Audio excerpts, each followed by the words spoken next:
આખી ટીમ આવી છે મારી પાસે, એ લોકોની ડિસ્પ્યુટ થયો એટલે મારી પાસે આવ્યા. મારી પાસે ચોખ્ખો ખુલાસો થઈ ગયો. મારી ટીમમાં જોડતા પહેલા મેં ખુલાસો કર્યો છે. જરૂર બાપુ, આપની પાસે જાણવા માંગીશ કે આ જે સમગ્ર ઘટના જે છે એ તોડજોડ શરૂ થઈ ગઈ છે, તો સભ્ય સસ્પેન્ડ થવા, ત્યારબાદ ખાસ કરીને ફતેદાનભાઈ જેવા અનેક લોકો જે છે એ પણ આ પેનલમાં, રાજુભાઈ જે છે પરિવર્તન પેનલમાં જોડાણા. હું આપને એક વસ્તુ કહું કે આમાં માણસો ક્યારે જોડાણા કે આ લોકોએ છેલ્લા 5 વર્ષની અંદર હાઈકોર્ટમાં કેસ પેન્ડિંગ છે જી, પછી સભ્યો પણ 15 જણા આવી ગયા છે. આ બધા સમજી ગયા કે પછી આપણે કાલે ઉઠીને એની સાથે જશું તો વળી પાછો પ્રશ્ન આ જ ઉભો રહેશે. આપણે કલંક ન લાગે, આપણે એમાંથી મુક્ત થઈ કે ફતેદાનભાઈ ને ઘરે હોસ્પિટલમાં હતા અને એની સહી લીધી છે જી ભગા પ્રકરણમાં. બિચારાને એમાં સસ્પેન્ડ પણ વિષ્ણુભાઈ ગોરે સહી નથી કરી. વિષ્ણુભાઈ ગોરે સહી નથી સમજી ગયા કે આ વસ્તુ ખોટી છે. આ વખતે છે વિષ્ણુભાઈ એમની પેનલમાં? ના છે, ડીકેમાં નથી. બરોબર, તો એમને શા માટે સહી નહીં કર્યું એટલે નથી લીધા? ના, એમને એમની સાથે રહેવા જ તૈયાર નથી જી. એની ઈચ્છા જ નથી કે આવા કલંક લાગતા હોય પંચાયતમાં અને સારો કોઈ સરપંચ ન હોય તો આ મુશ્કેલી થાય, એના કરતા ઘરે બેસી રહેવું સારું. જી જી જી. ખાસ કરીને ફતેદાનભાઈ વાળી જે વાત, ફતેદાનભાઈ ની વાત એમ છે કે ફતેદાનભાઈ ને જે ઘરે સહી લીધી એને અમદાવાદ હાઈકોર્ટના ધક્કા પડ્યા, કોર્ટના આપણે વિકાસ કમિશનર સાહેબ પાસે જવાના અને મુશ્કેલી સર્જાણી અને પાછી વળી 15 એમાં મોટી વસ્તુ એ પોતે સરપંચ તરીકે અને ઇન્ચાર્જ સરપંચ તરીકે ચાર્જ ચલાવ્યો. ત્યારે જે ટ્રેક્ટર છે 1 થી 2 કે મહિને 12,000 કે 15,000 નું ખપે. પણ ભૂતકાળમાં એવું બન્યું કે હજારોના બિલ આવ્યા છે. એની અંદર પોતાના પ્રાઇવેટ વાહનો છે જે માધાપર પંચાયત સાથે કોઈ સંબંધ નથી એવા પેટ્રોલ પંપના માલિકના નામો છે, એની ગાડી સ્કોર્પિયોના બિલ છે. એટલે આવી બધું જોયું એટલે બહુ તટસ્થ અને સમજુ માણસ છે, ડાયો માણસ છે.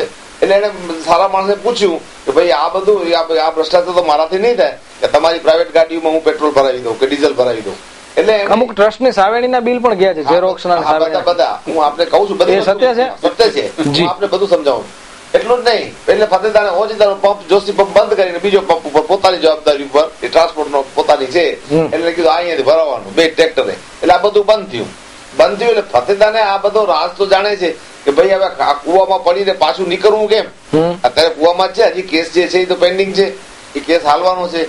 આજે તો 4 દિવસ ગમે તેનું રાજકીય પક્ષ દબાણ હોય પણ 1 દિવસ તો એ લોકોને કેવું પડશે કે આ સત્ય વસ્તુ છે. સત્ય તો કોઈ પણ સ્વીકારે છે ને.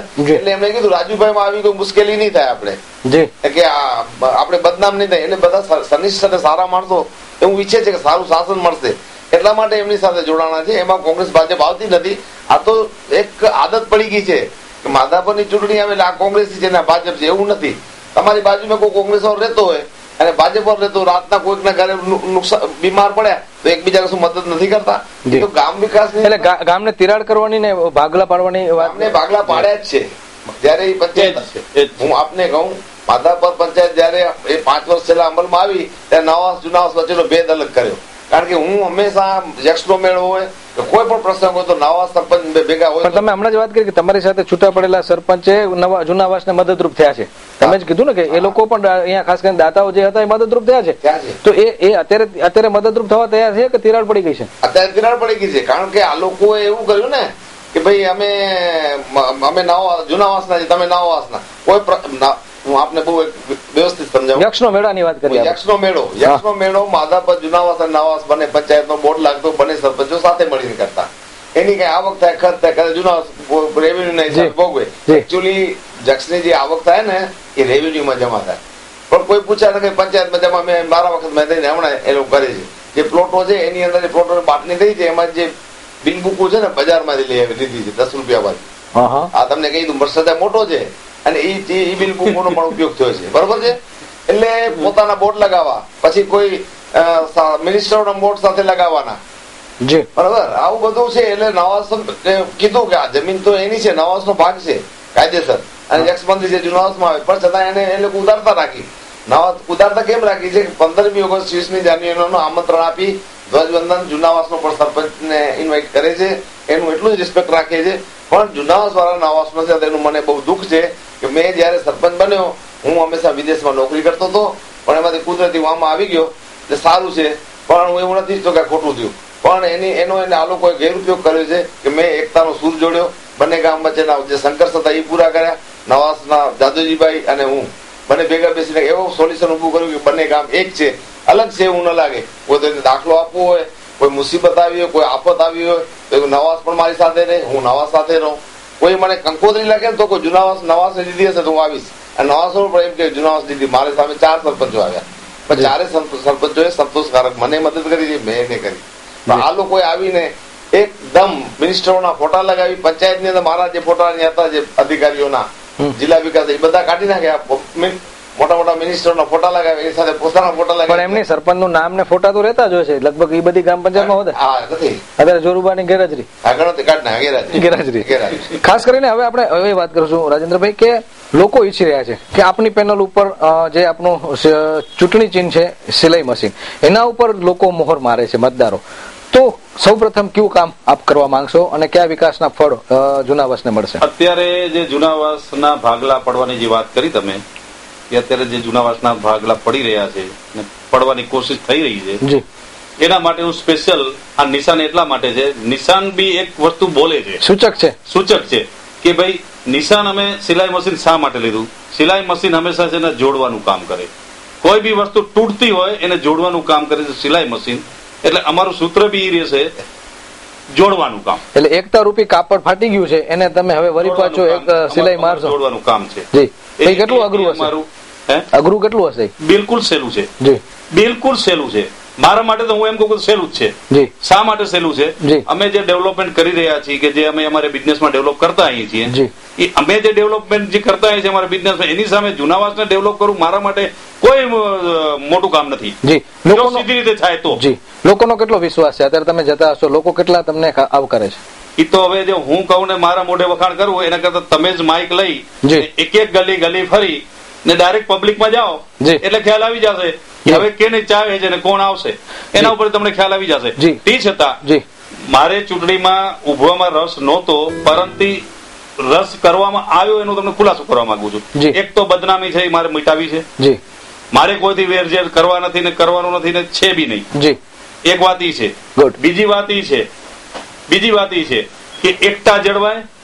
જેટલી ગ્રાન્ટ આવે એટલી ગ્રાન્ટ 100% વપરાય. ગ્રાન્ટ વપરાયા પછી બી 2 પૈસા ક્યાંય ડોનેશન આવતા હોય તો એ બી જે જગ્યા ઉપર જ સીધી પાર્ટીને તમે કહો કે ભાઈ આ વસ્તુ અહીંયા બનાવવાની છે, લોકો માટે બનાવી દેતું, પૈસા હાથમાં ઝાલવાના નહીં.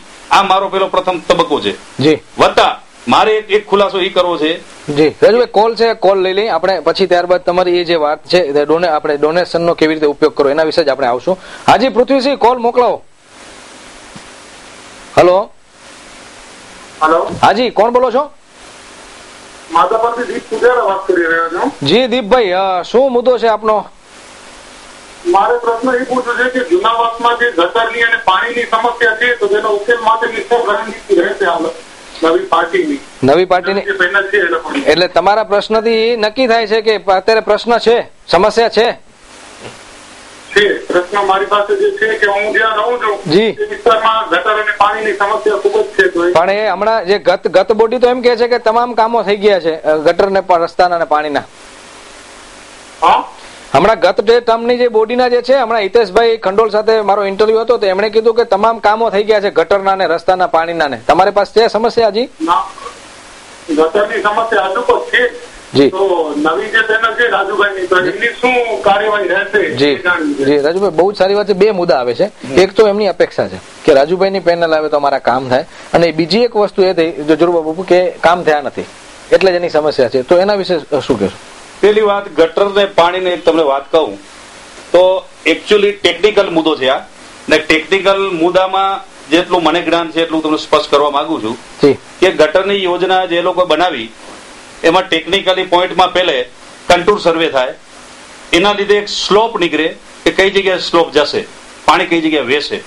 આ ઉભરાવાનું કારણ એ છે કે જેટલી ગટર ને જે એનો કોઈ જે બી અંદર રિપેર કરી કે જૂની હતી એને નાખીને નવી નાખી જે બી